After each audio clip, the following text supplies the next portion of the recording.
Hi everyone, welcome back to my channel. Today's topic is refractometer. What is a refractometer? A refractometer is an analytical instrument used to measure the refractive index of a liquid sample.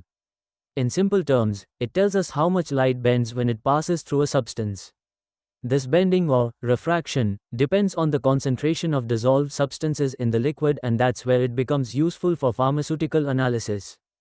Types of refractometers. There are different types of refractometers used in labs.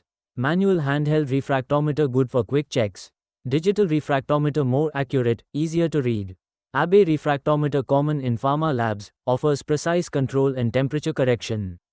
Applications in pharma. In the pharmaceutical industry, refractometers are mainly used in quality control and in process testing. Some common applications include checking concentration of Abbe in solutions, verifying raw materials like glycerin, propylene glycol, or sugar syrups, monitoring solvents like ethanol or isopropyl alcohol mixtures, consistency checks in ophthalmic solutions, oral liquids, or injectable formulations. A slight deviation in refractive index can indicate issues like incorrect mixing, contamination, or degradation, which is critical in pharma. How to use it? Here's a quick step-by-step on how to use a refractometer. Calibrate with distilled water. You should get 1.3330 at 20 degrees Celsius.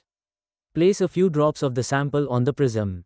Close the cover and look through the eyepiece or read the digital display. Note the refractive index, Re, or percent Brix, if applicable. Clean with lint-free tissue after every use.